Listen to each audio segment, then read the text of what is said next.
Boa tarde, temos o enorme prazer de dar novamente abertura à série de debates FE, particularmente um tema que a FE é procurado fazer com ponto de informação, tratar as questões das pesquisas de ponta no Estado, como estão se realizando, particularmente a área de medicina, que o Rio Grande do Sul tem se constituído, particularmente Porto Alegre tem se constituído um centro de referência. Então, hoje à tarde, teremos então a professora Maria Laura Nunes, que é da PUC, do Instituto do Cérebro. Depois, o professor Diogo da URGS. A comentarista será a professora Maria Alice Laorde. E representando o secretário da Secretaria de Ciência e Tecnologia, Luciano Andreato.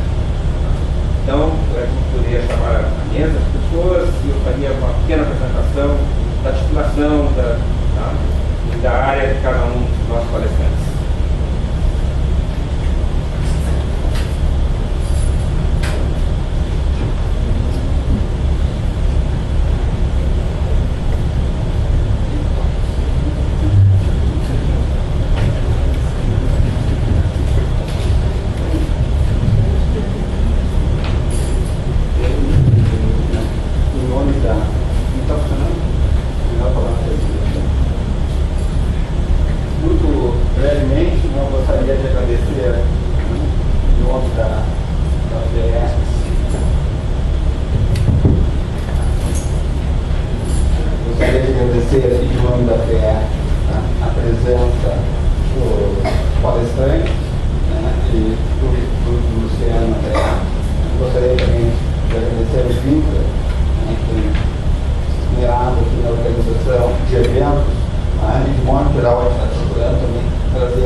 Todos gaúchos e todos presentes em instituições de referência do nosso estado.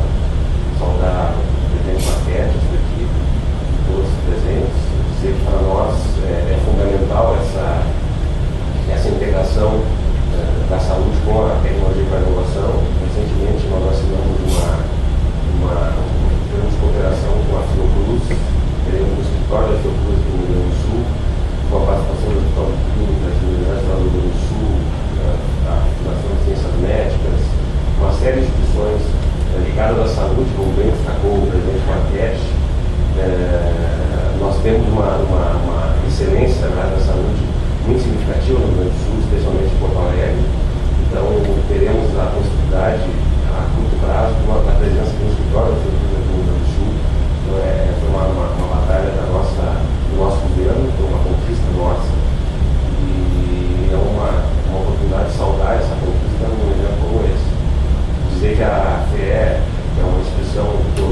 reforço e reforçar o orgulho, mais uma vez, o orgulho de ser gaúcho, com pesquisadores desse calibre aqui na mesa, com uma fundação desse calibre, e eu acho que a gente está no momento de resgatar esse orgulho gaúcho. Né? Recentemente tivemos um artigo que provocou a nossa língua gaúcha, e questionaram se a gente seria acomodado. Justamente o contrário, o gaúcho é proativo, o gaúcho é empreendedor, o gaúcho é dedicado, e o nosso governo se orgulha do gaúcho, dos pesquisadores gaúchos, das instituições gaúchas, dos projetos de sucesso que saem no Pampa Gaúcho, certo? E também nas demais regiões do estado. Obrigado, Laura. Uma brevíssima apresentação, de maneira que eu dar início aos nossos trabalhos. Em primeiro lugar, a professora Magda Barroca Nunes, ela é doutora em neurociências, pós-doutorado em neurociências em Nova York, é especialista em pediatria e neurologia, atua na área de neurologia infantil e sono, e é pesquisador e coordenador de ensino e educação do Instituto do CEP. Após o professor Joe Ronoff, tem a formação também em ensina, fez doutorado na Universidade de Londres, atua basicamente na área de neurociências, inúmeros artigos, apresentações, trabalhos, etc. E mais recentemente foi um dos fundadores do pós-graduação em Educação e Ciências da URGS, onde foi seu primeiro coordenador. Depois, a Maria Alice, que é conhecida da casa, e aí eu vou mostrar mais como uma economista vai comentar essas questões. É simples, é a relação que são essas pesquisas com a questão do governo. E a Maria Alice tem se debruçado sobre a questão de inovação, parques tecnológicos e assim por diante. Então, acho que é muito bem o debate de estabelecer essa relação. A função será mais ou menos o seguinte: em primeiro lugar, a professora Magda, que levou 30, 40 minutos máximo mesmo, depois o professor Jogo, depois a Maria Alice, 10 minutos, e abriremos então ao público. Então, podemos dar início ao trabalho. Professora Maria. Muito na hora. Muito na hora. São parentes do livro? Não, estão.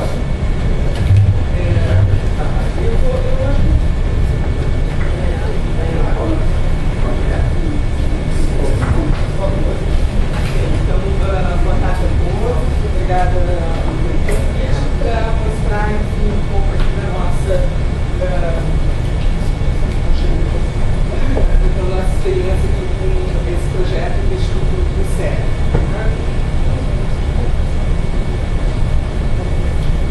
Então, na verdade, quando a gente começou a trabalhar nessa proposta do Instituto do Cérebro, colocar a necessidade de a gente ter um centro para pesquisa em neurociências dentro da PUC, isso fez uma história. Obviamente que em comparação com a Universidade Federal, a PUC é uma universidade muito mais jovem, e a Faculdade de Medicina da PUC, ela é uma das faculdades, digamos assim, mais jovens de todas as que temos lá na universidade. E no momento que essa faculdade foi montada, eu fui aluna da PUC também, da Faculdade de Medicina da PUC, a questão de primordial era o ensino, e depois a pesquisa foi aos poucos se desenvolvendo. Quando a gente, quando foi montado o primeiro programa de pós-graduação em medicina lá da Pontifícia Universidade Católica, que foi em 99, por aí, o que foi feito? Na verdade, se juntou os grupos que já tinham, enfim, alguma experiência com pesquisa, então era a área de neurociências, coordenada pelo professor Jaderson da Costa, a área de nefrologia, alguns indivíduos da área de clínica médica, e na verdade se montou um programa em cima daquilo que era incipiente, mas já existia. E dentro de todas essas áreas, na verdade a área de neurociências foi uma das áreas, enfim, que mais se desenvolveu, Depois, um pouco mais adiante, a universidade investiu em um instituto de pesquisas biomédicas, né, que era um instituto, então, para pesquisa experimental, onde essas áreas que já estavam ligadas ao pós-graduação puderam começar a atuar. E a área de neurociências, enfim, foi crescendo, né, aumentando o número de professores, de alunos, tudo. E nós chegamos então à conclusão que a gente tinha que fazer, sei lá, um spin-off, né, e ter um local, né, onde, enfim, a pesquisa, a assistência pudesse acontecer. Né? E aí então surgiu esse projeto do Instituto do Cérebro, né, que na verdade é um conjunto, né, de pesquisadores de diversas áreas da universidade interessados nessa questão da neurociência. Porque só, na verdade, isso é o que a gente chama de iniciar fase 1, tá? Que vocês vão ver o que já tem dentro, isso que já existe, e agora nós estamos aguardando aí liberações de verbas diversas para começar os primeiros tijolos do iniciar fase 2, tá? Que é fundamental, que essa parte é que nós vamos ter, enfim, os ambulatórios, tá? Ligados aos projetos de pesquisa, por enquanto a gente continua usando a estrutura do hospital. Então aqui só para vocês terem uma ideia, né, que são os prédios, né, o centro clínico, o hospital, e nós ficamos ali no campus da saúde, né, que é o outro lado do Riacho, né, Ipiranga. Pode passar para nós. Bom, e isso aqui na verdade foi um slide elaborado pelo professor Jaros, porque a gente, nas nossas primeiras lá, reuniões com o Instituto do Cérebro Ponto, a gente sentava na mesa para discutir os projetos, e nós vimos que na verdade o Instituto do Cérebro tem sim alguns médicos, não são muitos, tá? Mas nós trabalhamos, enfim, numa equipe, tá, muito grande com o pessoal da farmacologia, da química, da física, da informática, da engenharia. Tá? Então todos trabalhando juntos em projetos ligados à área de neurociências. Próximo. Então aqui o nosso projeto, na verdade, esse projeto translacional, tá? O que isso significa? Tá? Na verdade, aproximar, né, a pesquisa do tratamento, tá, dos pacientes, então, para resolver problemas clínicos dos pacientes. Então, na verdade, o Instituto ele se formou, tá, e com a ideia de inovação, né, dentro do que a gente chama PUC Saúde, tá, que é essa área da PUC dedicada, então, às faculdades ligadas à área de saúde. Tá? E, basicamente, quando a gente fala da questão essa de pesquisa translacional, isso nada mais é do que transferência, né, do laboratório para clínica, então, para resolver o problema do paciente e, eventualmente, para resolver problemas de uma população. Então, aqui eu resolvi colocar um exemplo, né? E, obviamente, eu usei um exemplo lá do meu laboratório, das áreas que eu trabalho, né? Então, a gente vai partir aqui de um modelo, né? Um modelo animal, os ratinhos, né? Um dos modelos que a gente mais usa. E isso aqui, vocês estão vendo esses dois animaizinhos, eles têm exatamente a mesma idade e chama atenção, né, o tamanho de um e o tamanho de outro. Né? Então, isso foi um modelo que a gente desenvolveu que simula um recém-nascido prematuro de muito baixo peso ao nascimento. Né? Então, um recém-nascido desnutrido. Então, a gente pode partir aqui do estudo comportamental desses animais, do estudo aqui das células, isso que vocês estão vendo aqui é uma região do cérebro chamada hipocampo, tá? Que é uma área onde tem funções de cognição e de memória, tá? E a gente não precisa nem ser biólogo nem nada para olhar aqui. Essa foto aqui de cima é diferente da de baixo. Tá? Então ali o hipocampo, uma parte do hipocampo de um ratinho normal, tá? Com um bom peso de nascimento, e aqui embaixo é o hipocampo todo desorganizado desse ratinho que foi desnutrido. Tá?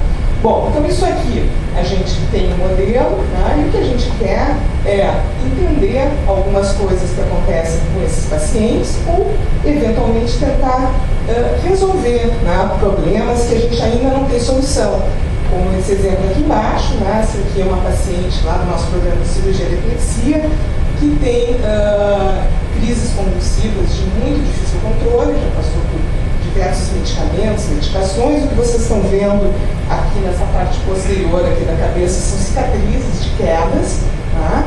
E, enfim, esse é um tipo, né, de epilepsia que até hoje, com todas as pesquisas, a gente ainda não tem uma solução adequada para o controle das crises, né? E, enfim, o terceiro passo é isso que a gente tirou do laboratório, que aplicou na clínica e serviu individualmente para um outro paciente, poder ter um impacto, né, na saúde pública de uma maneira geral. Aqui, na verdade, um exemplo desse modelo. Então, a gente parte aqui de um problema clínico, tá? E tenta soluções de tratamento, tá? De estimulação, tá? Ou manter só uma recuperação nutricional. Pode passar o próximo. Um outro exemplo, né? É a mesma coisa, né? A gente parte do problema clínico, então aqui uma epilepsia também de difícil controle, e o que a gente vai usar lá para tratar esse paciente. Então a gente pode, através de modelos, né, desenvolvidos em laboratório, testar medicamentos, intervenções, né, que depois vão ser aplicados nos indivíduos. Próximo. Então aqui, essa, digamos assim, é a nossa estrela de missões, né, do INSER. Né? Então nós temos a questão da assistência, e a nossa assistência, é importante dizer o que diferencia lá na assistência do hospital, que a gente tem uma assistência geral, é uma assistência voltada para pesquisa, para projetos de pesquisa. Tá? Então nós temos lá grupos de pacientes com diferentes patologias que a gente investiga no Instituto do Cérebro, né? Todos ligados a projetos específicos de pesquisa. Né? Nós temos também uma área toda de produção de fármacos, né? E a questão toda, enfim, de uma responsabilidade social de disponibilizar, né, para a população os achados, enfim, desses estudos todos lá realizados. Então aqui é basicamente, né, o que nós temos lá nesse INSER fase 1, que ficou, que a gente chama, que é o bloco, na verdade, da neuroimagem. Né? Então nós temos o ciclotron, o micropet, que é um aparelho que a gente pode fazer, ver imagem, né, cerebral de animais de pequeno porte, os laboratórios, né, que produzem esses radiofármacos. Aí a parte toda de farmácia, que fica no térreo do Instituto do Cérebro, quase. Os equipamentos, então, de imagens aí para humanos, né? A ressonância, que é uma ressonância de ultimíssima geração, a parte de medicina nuclear, que a gente tem esses exames de PET e SPET, que nos ajudam a ver também metabolismo cerebral junto com a imagem cerebral. Né? Então, são estudos usados, são equipamentos usados não só para investigação de pacientes com doenças neurológicas, mas também bastante utilizados em pacientes oncológicos, né, que são a nossa parceria lá no Instituto do Cérebro. Bom, e aí a gente está falando aqui em estado do Rio Grande do Sul, né, e benefícios, né, que um projeto como esse pode trazer para o estado do Rio Grande do Sul. Então aqui foi uma listagem aí inicial, né? Isso aqui hoje com o volume de pesquisas que a gente desenvolve lá dentro do Instituto do Cérebro, já certamente aqui não caberia, né, nesse único slide. Então nós vamos assim, desde projetos onde a gente avalia recém-nascidos prematuros, todo o seu curso de desenvolvimento, né, a projetos onde a gente avalia, então, pacientes já idosos com processos demenciais. Nós temos uma área muito grande focada em pesquisa dessa parte de educação, né? Então, assim, crianças com dificuldades escolares, um projeto grande que a gente está desenvolvendo lá. Nós somos, sem dúvida alguma, um centro de formação de recursos humanos, né? A nossa pós-graduação em Medicina e Ciências da Saúde é uma pós-graduação nota 7 na CAPES, né? Eu tive, na verdade, a honra de coordenar nos últimos 10 anos, né? E um diferencial, né? A gente tenta, né, trazendo a pesquisa, né, para muito próximo da população, né, trazendo um diferencial nesse atendimento. Então, essa aqui é a nossa equipe aí, inicial, né? Como vocês veem, tem poucos jalecos, né? E alguns que questão de jalecos não são necessariamente da área médica. Próximo. E aqui eu não sei se vai rodar, eu trouxe assim, um vídeo institucional, assim, bem curto, só para vocês terem uma ideia.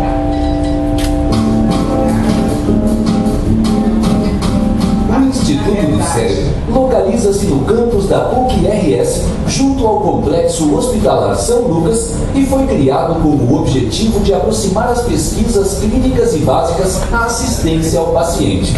Na área do atendimento ao paciente, o Instituto dispõe dos mais modernos e precisos exames através de seus equipamentos de última geração, como o equipamento de ressonância magnética de altíssimo campo magnético e de última geração.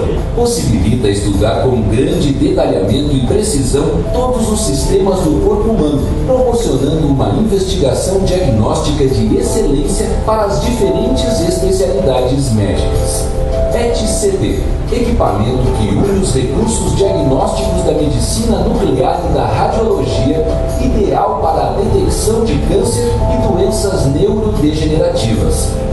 E a Câmara para SPECT, que realiza a tomografia computadorizada por emissão de fóton único, possibilitando visualizar a funcionalidade de todos os sistemas do corpo.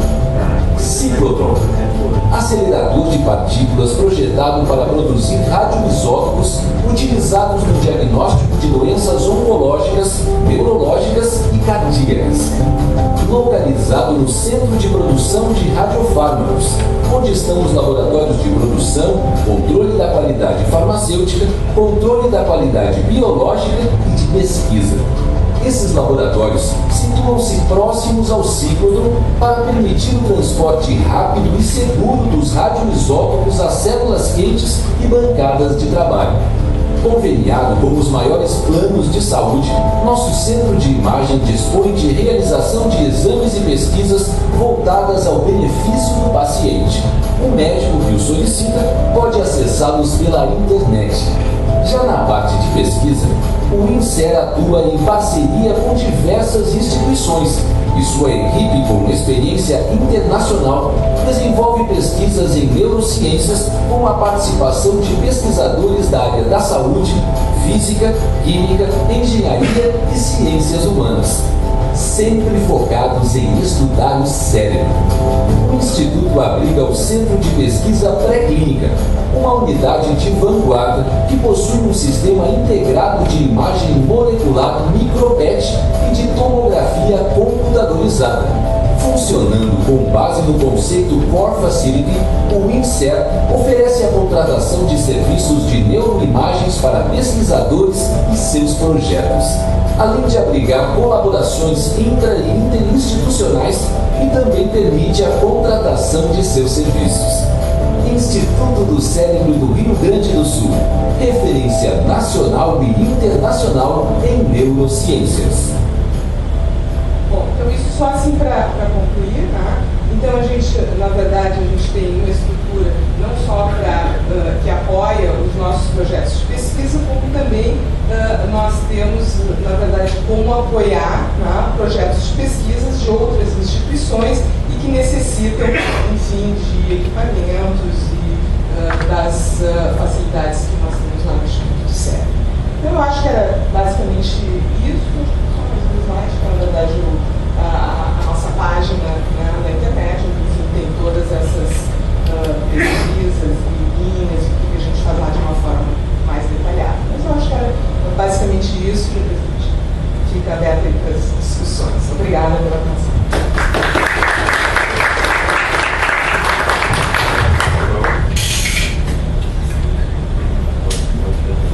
Então, para parar, então, agora que o professor falou, o Instituto de Ciências Básicas da Saúde da URGS falará sobre a importância da pesquisa básica em saúde para a saúde pública. Bom, eu acho que não sei o microfone, né? Você está gravando? Está gravado já. Aí não tem espaço na PHC. Ok, bom, obrigado pelo convite. Para mim uma alegria muito grande estar aqui, inclusive revendo algumas ex-amigas, que há muito tempo eu não via, companheiras bom. Prazer enorme e, bom, e uma responsabilidade muito grande falar depois da Magna, mas eu vou tentar contar um pouco a nossa experiência. Eu não sei exatamente bem qual é a formação das pessoas que estão aqui, eu vou falar uma bioquímica muito básica, senão fica uma coisa que, até porque se for muito complexa nem eu entendo, né? Então acho melhor. Bom, a ideia que eu conversei para falar para vocês é a importância da pesquisa básica em saúde para a saúde pública. Ou seja, a ideia, eu bato um pouco que a Magda já falou, que faz com muito mais gabarito lá, ela talvez o Instituto do Cérebro com um pouco mais o pé na clínica e nós com bastante mais um pé na área básica e tentando fazer uma interação. Inclusive o nosso grupo de pesquisa tem uma interação formal com o Instituto do Cérebro, parte desse trabalho, dessa interação financiada pelo Ministério da Saúde. Então, provavelmente vamos estar falando sobre um assunto muito parecido, com uma experiência prévia um pouco individualizada. Bom, passa o próximo, por favor. Isso aqui é mais um roteiro que eu botei para mim, não precisa muito. O seguinte, por favor. Bom, a ideia básica é o seguinte, a organização tem pode treco aí para botar, não? Bom, tudo bem, ponto dedo. Bom, a ideia é a seguinte, a Organização Mundial da Saúde anualmente publica um estudo sobre temas universais da saúde. E em 2013, que é o último relatório deles, é uma cobertura sobre pesquisa para a saúde universal e que aborda vários temas, muitos dos quais ela falou há pouco aqui, sobre política de saúde, do ponto de vista social, econômico, ético, de respeito humano e assim por diante. E eu tentei pensar nesse relatório de 2013 alguma coisa que tem mais a ver com o que eu estou querendo conversar com vocês. Bom, a ideia é assim, eu estou pegando alguns pontos isso é um longo relatório, que depois ele está acessível facilmente, sobre atividades de pesquisa, né? Então, basicamente, eu peguei aqui uma coisa sobre pesquisa básica ou pesquisa fundamental e pesquisa aplicada, para mostrar que, bem recentemente, em 2013, a Organização Mundial da Saúde acha que o desenvolvimento da ciência, inclusive na área biomédica, tem que ter um pé na pesquisa básica e tem que ter um pé na pesquisa aplicada. Vou tentar conversar um pouco com vocês. A transposição para esse tipo de coisa não é nada fácil, né? Porque a pesquisa básica, como diz aqui, sem qualquer... A pesquisa básica, frequentemente, não tem nenhuma aplicação particular ou uso em vista. Ou seja, é possível que as pessoas... Eu sempre dou alguns exemplos, assim. A Madame Curie, quando descobriu a radioatividade, provavelmente não sonhava com a radioterapia. E provavelmente, quando Santos Dumont descobriu, inventou o avião, não imaginava que aquilo ia servir mais para largar bomba do que para transportar pessoas. Então, eu acho que assim, a ideia da pesquisa básica, e algumas vezes a gente tem algum conflito, porque isso é uma cultura um pouco complicada. Eu faço parte do grupo de pessoas que pensam o seguinte: a descoberta científica não é propriedade de quem descobre. A descoberta científica é patrimônio da humanidade. É muito pouco provável que uma pessoa que faça uma grande descoberta em área básica, ele próprio seja capaz também de dar uma aplicabilidade para essa descoberta. O que eu estou querendo dizer com isso? É possível que no seu campo de trabalho uma pessoa faça uma brilhante descoberta científica, e a aplicação dessa descoberta vai depender de uma série de coisas. Com muita frequência tu faz uma grande descoberta básica no Brasil e a primeira aplicação aparece no Japão. Isso faz parte da globalização, isso faz parte do desenvolvimento da ciência, até porque cada vez mais, tanto a pesquisa básica como aplicada, se dá com cooperações internacionais. Então, de repente, uma pessoa, por exemplo, brasileira, tem uma grande contribuição para uma descoberta em área básica, mas trabalha num grupo com muito mais experiência, muito mais recursos para aplicar esse conhecimento. Então, a ideia da pesquisa básica e pesquisa aplicada, embora aqui esteja separado, é muito difícil de dizer. Ou seja, quando é que tu passa, qual é a diferença entre paixão e amor? Qual é a diferença? É muito complicado dizer. Pode ser que seja, a gente sabe o que é uma paixão, sabe o que é um amor, mas qual é a diferença? Quando é que tu passa de um para o outro? Essas coisas assim, que são atividades cerebrais, tanto a paixão quanto o amor, na realidade a pesquisa básica e aplicada não tem um limite muito específico. experiências brilhantes com o Instituto do Cérebro. Isso é uma oportunidade ímpar que a gente tem em Porto Alegre, de ter um instituto que faz o radiofármaco e segundos depois está usando para benefício do paciente, né, benefício da saúde. Isso é uma tendência cada vez maior. Mas normalmente, provavelmente, a formulação do radiofármaco esse teve uma pesquisa básica muito intensa anterior. Então, essa ideia da pesquisa básica e a pesquisa clínica, que na realidade ela são lados diferentes de uma mesma atividade, com muita frequência se dá com ênfase num grupo que faz a básica e a outra ênfase clínica se dá com outro grupo, ou integrantes diferentes do mesmo grupo. Mas, de qualquer maneira, em 2013, a Organização Mundial da Saúde diz que uma das coisas básicas para manter a qualidade e a melhoria da saúde da humanidade se baseia em pesquisa básica ou fundamental e a pesquisa aplicada, ou no nosso caso, pesquisa clínica. Bom, apesar disso, né, nesse mesmo relatório, o investimento, os 10 maiores investimentos em recursos no Brasil, em pesquisa de saúde, vocês veem que em pesquisa básica tem praticamente nada. Tem um bom investimento em pesquisa clínica, tem investimento em outras coisas que podem estar associadas à clínica, epidemiologia, em cuidado farmacêutico. Mas em pesquisa básica, ainda no Brasil, não existe uma política voltada para dar uma certa ênfase no investimento em pesquisa, a pesquisa pura. Daí a importância de grupos como nós se associar com grupos como o da Magda para tentar fazer com que esses investimentos possam circular um pouco mais eficientemente.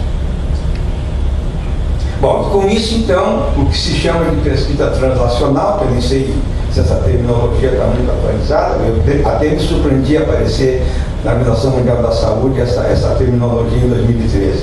Na realidade, como é que tu traz da célula, do animal, para o paciente, ou para a comunidade, para a epidemiologia, o conhecimento. Essa pesquisa translacional, ela é a grande busca na área do médico. É uma grande busca, e aqui ele fala que existe uma grande separação entre o conhecimento da pesquisa básica e uma ação clínica, né, persistentemente grande e na realidade está sendo desenvolvida de uma maneira muito lenta. Ou seja, o quanto tu leva a pesquisa básica com uma aplicação clínica, com uma aplicação epidemiológica, no caso da área biomédica para a melhoria da saúde coletiva, esse caminho ainda é um caminho muito lento.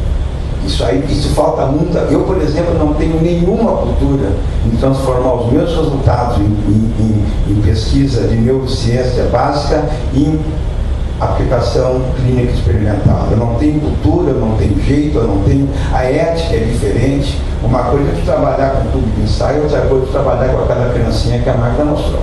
Obviamente, por mais que eu valorize um tubo de ensaio, obviamente ele tem muito menos valor, até porque não está vivo.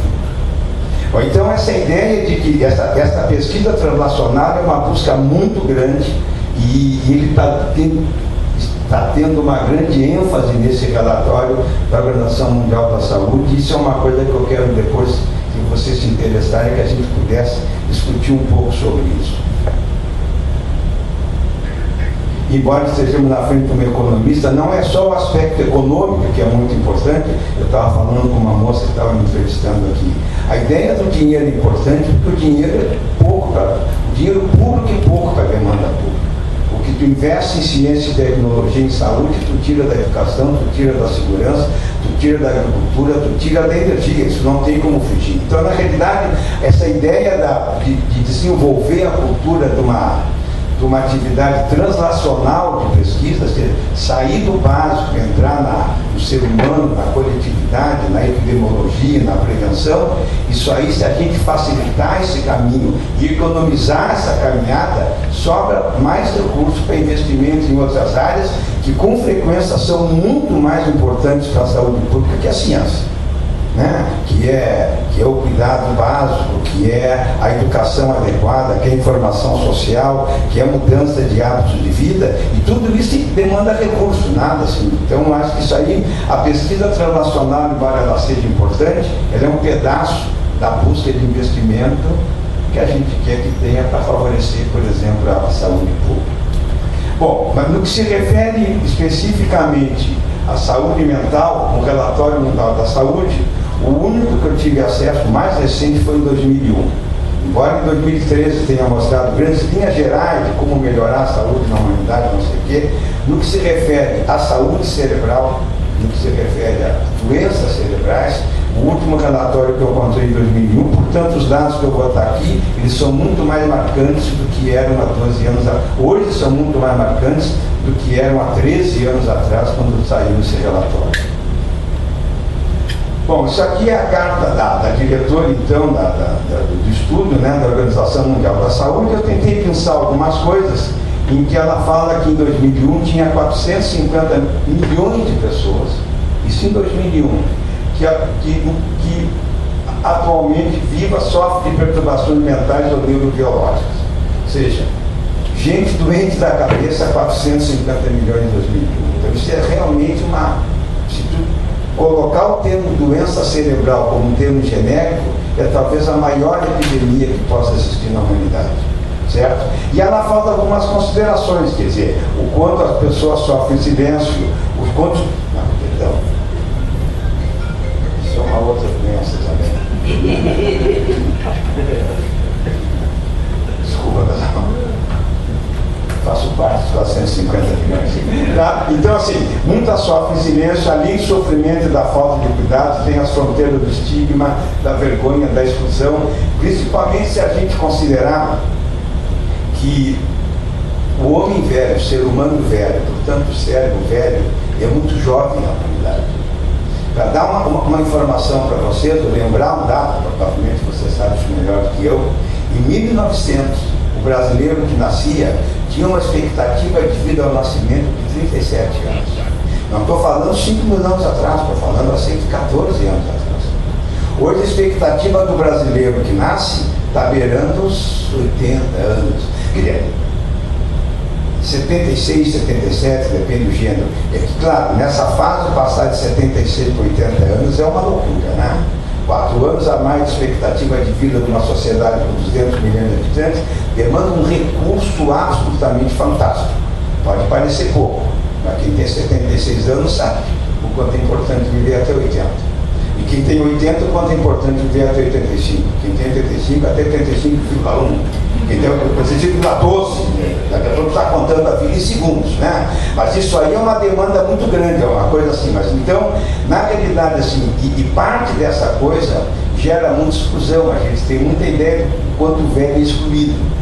Em outras sociedades menos, no Brasil mais, assim. Então a ideia da doença cerebral, diferentemente, assim, provavelmente do câncer, ou da hepatite, ou da, não sei, diarreia, não sei, é uma doença que gera muita exclusão, porque ela se traduz numa manifestação comportamental muito intensa. Então ela comenta nesse estudo todo quanto essa coisa é importante e dá alguns dados, por exemplo, assim, ó, nos próximos 20 anos, provavelmente a depressão, que é uma doença cerebral, talvez seja a segunda causa de doença no mundo. E depressão ninguém tem saco deprimido, né? Porque ele é muito chato. O problema é que ele não é chato, ele é doente. E não só ele é doente, como existe tratamento para isso. No entanto, o deprimido é muito excluído, como o maníaco é excluído, como a pessoa com demência é excluída. E essa ideia, então, de que está chegando cada vez mais, porque cada vez mais as pessoas vivem e cada vez mais tem as chamadas doenças crônicas neurodegenerativas, exige uma mobilização social muito grande que não basta tu dar remédio, tem que ter, até porque muitas dessas doenças não tem tratamento ainda. E eu vou tentar, assim, convencer vocês do quanto a gente faz interessante no Rio Grande do Sul e em Porto Alegre para contribuir para tratamento para esse tipo de doença. Cerca de 50, tudo isso em 2001, hein, pessoal? De lá para cá a coisa aumentou muito. Cerca de 50 milhões em epilepsia, que é bem a área de vocês, né? 24 milhões de esquizofrenia, 1 milhão de pessoas cometem anualmente suicídio, cerca de 10 a 20 milhões tentam. Então não estamos falando de qualquer númerozinho, nem travada, nem ataque agudo de casco, estou falando de suicídio. Ou seja, que é uma coisa... Bom, e nesse estudo de 2001, além da pesquisa, eu tentei pensar algumas coisas que eu quero conversar hoje. O que é importante para a política pública contribuir para a melhoria, ou a prevenção, basicamente, ou a melhoria, quando já está instalada, das doenças cerebrais. Uma ideia é educar o público, né, que fala um pouco, eu estava falando para vocês, ter a compreensão de que isso é doença, isso não é mau caráter, isso não é estudo de comportamento do ponto de vista ético e moral, é doença cerebral, e como o cérebro tem uma das funções determinar, modular e organizar o comportamento, um cérebro doente gera um comportamento alterado. Isso aí, então, é uma coisa assim. E a outra coisa é envolver as comunidades, as famílias, esse termo aqui, o tênis, não sei de igreja. Eu nunca conheci um tendido, em todo caso, quando. Tá. Bom, então a ideia é assim, então a ideia é que essa mobilização tem que mobilizar a comunidade. Eu vou tentar colocar um pouco para vocês de quanto a gente está em consonância com essa recomendação desde 2001 da Organização Mundial da Saúde. Faça favor. Bom, e preparar recursos humanos. Isso aqui é uma coisa importante, ou seja, apesar de ser uma coisa assim de grande impacto social, para se envolver científica e tecnicamente nesse tipo de problema, tem que ter uma grande formação. Ou seja, o Instituto do Cérebro tem que ser tocado, e executado e mantido por pessoas altamente especializadas. Ou seja, a gente não pode achar que todo mundo é capaz de fazer cirurgia de um laser de catarata. Isso é uma coisa muito especializada. Então a ideia de que tu precisa de formar recursos humanos é uma coisa muito importante e, claro, essas coisas nunca caminham sozinhas. Então tem um lado da formação de recursos humanos que começa praticamente na creche. Então isso significa muito que para melhorar ou prevenir doenças cerebrais, estou falando em 2001, 450 milhões de pessoas, tu tem que ter um grande investimento em educação. Educação é também um outro investimento extremamente caro, que para muitas estruturas governamentais não é uma prioridade política. Porque, claro, aquilo não dá retorno financeiro imediato, não dá, mas tanto a educação e a partir daí o seu associado, que é a saúde pública, são coisas que tu consegue a longo prazo, o retorno não é perceptível em cifras. Simplesmente, vamos deixar assim uma expressão que pode parecer um pouco piega, as pessoas vivem mais felizes, porque menos doentes e mais instruídas. Então eu acho que isso aí são coisas que a gente tem que mobilizar, não só a comunidade, a sociedade, para se envolver nisso aí, mas tem que simultaneamente formar recursos humanos. E aí entra uma coisa que eu acho que nunca é demais considerar, né? Eu sou professor na medicina da URGS, eu dou bioquímica da URGS, a tal universidade gratuita, né? Mas a sociedade sangra para formar um médico na URGS. Sangra. Então, assim, normalmente a pessoa que mais sangra é aquela pessoa que nunca vai ser médico na URGS. Ela nunca vai passar nem na frente da URGS. Então essa ideia, essa compreensão de formar recursos humanos com qualidade é muito caro. E isso significa promover a saúde coletiva.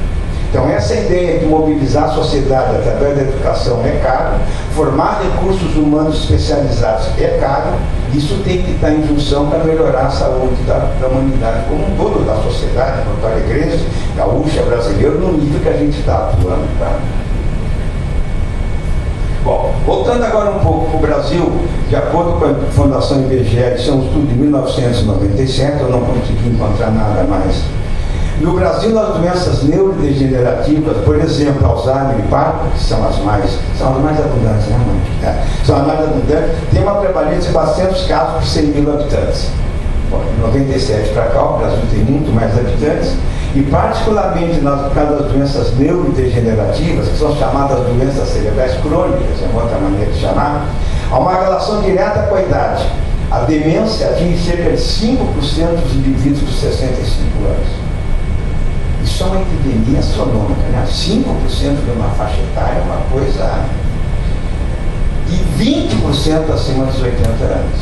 E eu já tinha falado para vocês, cada vez com mais frequência, uma pessoa de 80 anos é hiperativa, hiperinterativa, hipercomunicativa. E 20% dessas pessoas são portadoras de algum grau de doenças neurodegenerativas.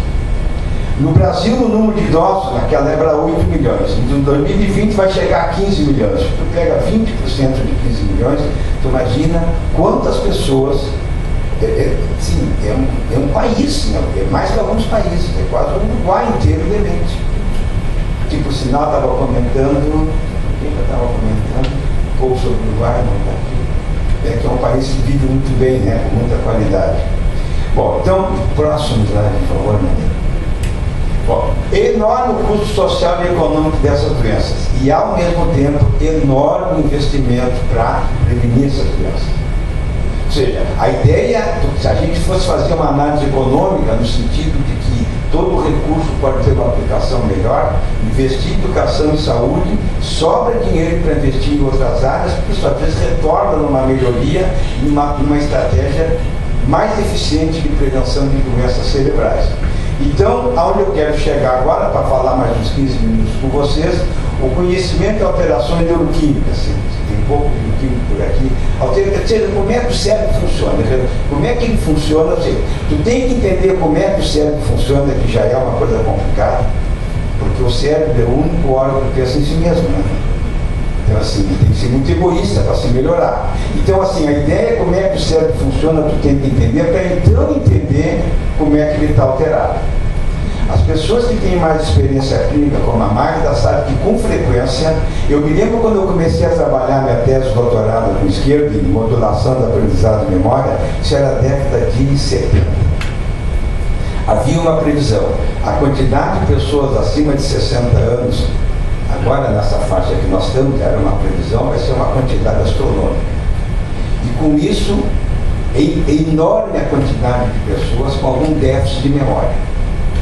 Então, estava se prevenindo naquela época, o que está mais ou menos acontecendo, que a gente não ia compreender muito bem os mecanismos da memória, mas já ia estar intervindo terapeuticamente para prevenir declínio da memória. Nós não só nós não compreendemos muito bem, embora compreendamos bastante os mecanismos da memória, como ainda não temos nada de estratégia farmacológica para prevenir a queda de memória, que é uma das manifestações das doenças crônicas neurodegenerativas e principalmente tem que ter bem presente, o déficit de memória em população idosa é uma manifestação fisiológica da atividade cerebral. Eu, por exemplo, que tenho 66 anos, é claro que eu não tenho a força muscular que eu tinha com 20 anos. Eu não tenho uma doença muscular. Eu provavelmente não ouço tão bem como eu ouvia com 20 anos. No entanto, eu não tenho uma doença auditiva. Ou seja, a ideia de que o cérebro, uma das funções do cérebro é a memória, decair com a idade, é uma manifestação, muito assim, normal do envelhecimento. A outra coisa são as doenças crônicas neurodegenerativas. Por exemplo, diagnosticar Alzheimer numa pessoa de 50 anos é muito fácil. Uma pessoa de 90 é difícil, né? É muito difícil dizer se a pessoa com 90 anos tem um déficit de memória fisiológico ou tem uma demência, uma doença que se manifesta com demência. Esse tipo de coisa tu só consegue entrar melhor se tu conhece como é que o cérebro funciona no jovem, no maduro e no mais envelhecido. E esse conhecimento das alterações da atividade fisiológica do cérebro pode levar a compreender como é que intervém quando essas funções estão alteradas, por exemplo, em doenças cerebrais. E com isso oferecer alguma esperança de prevenção, que eu acho que é um tema muito importante. Muito mais, o famoso ditado, né? É melhor prevenir do que remediar. Como a maioria dos ditados populares, é uma coisa que tem um fundo de verdade muito grande. Por favor. Bom, a pesquisa básica em saúde, então vou entrar um pouquinho aqui, eu vou falar bem suavemente de química, tá? O glutamato, que é essa palavra meio complicada aqui, que tem alguns molhos de comida chinesa e tal, é um neurotransmissor do cérebro, ou seja, é uma molécula que comunica as células do cérebro. As células do cérebro, vocês vão ver pelo formato, que vou mostrar aqui uma coisa, elas são totalmente... Cada neurônio se comunica em média com 10.000 outras células do cérebro. E essa comunicação se dá através de liberar uma molécula que se chama neurotransmissor, que atinge a outra célula do lado. Um dos neurotransmissores, por sinal, mais abundante do cérebro é o glutamato, tá? E ele está muito envolvido em doenças cerebrais. Portanto, estudar o glutamato é uma maneira de fazer pesquisa básica de grande importância na saúde pública de qualquer sociedade, certo? Eu vou tentar conversar muito rapidamente com vocês sobre isso. Essa é a maneira que eu vejo o cérebro, sou uma pessoa muito otimista, muito colorido. E aqui tu tem então uma maneira assim, isso aqui são células cerebrais, só para vocês verem toda ramificada, e essas bolinhas vermelhas aqui é o glutamato sendo liberado de uma para outra. Então, tu tem sempre uma dor, por que tu tira o braço? Porque isso tem uma comunicação, o cérebro vai lá, faz sentir a dor e dá um sinal muscular que tu tira. Então isso tudo envolve comunicação entre células neuronais, células do cérebro. E uma dessas moléculas que é o glutamato. Passa agora. Bom, o sistema glutamato, agora pegando aqui uma comunicação melhor. Essa célula aqui começa a liberar glutamato, certo? E esse glutamato, o que ele faz? Ele cutuca essa célula. Ele só libera aqui quando ele recebe um estímulo, seja ele qual for. Uma emoção, um susto, uma alegria, uma tristeza, o que tu imaginar. Ele acaba chegando o sinal, ele libera e esse glutamato começa a cutucar aqui o que se chama de receptores do glutamato. Esse, por sua vez, vai lá, se comunica com a outra e vai, e de repente, quando o menos esperto está rindo de chá, está chorando com um triste, está amando uma pessoa, está correndo do perigo, e está sentindo fome e vai buscar comida, sentindo sede e vai buscar, e assim por diante. Essas comunicações aqui. E o glutamato, quando é liberado, ele tem que ser retirado daqui desse espaço, entre as células, para que depois possa começar. Senão tu põe o dedo numa tomada, passa sentindo dor o resto da vida, porque não para de cutucar a célula seguinte. Né? Olha, ou te apaixona e faz o resto da vida apaixonado, tá assim. Então tu tem que tirar esse estímulo daqui. A maneira de tirar é captar essa célula que se chama astrócito. Ele capta o glutamato. Com isso diminui o tônus e tu está esperando. São 10 bilhões de neurônios, tu imagina cada um se comunicando com 10 mil outras células, tu pega 10 bilhões na potência 10 mil, os economistas, matemáticos aqui devem saber, o número é quase infinito, né? De possibilidade de comunicação, então a gente vai fazendo de tudo. Eu tenho um cérebro que é diferente da máquina, que é do teu, ninguém tem um cérebro igual no mundo. Tu imagina as possibilidades de comunicações. Vai uma por uma, por gentileza. Esse sistema glutamatérgico aqui, esse glutamato é importante para a sobrevivência da célula do cérebro, é importante para amadurecimento cerebral, é importante para o envelhecimento cerebral, que é uma coisa que nós vamos discutir, por gentileza. É fundamental para a aprendizado e memória, sem o qual ninguém consegue sobreviver.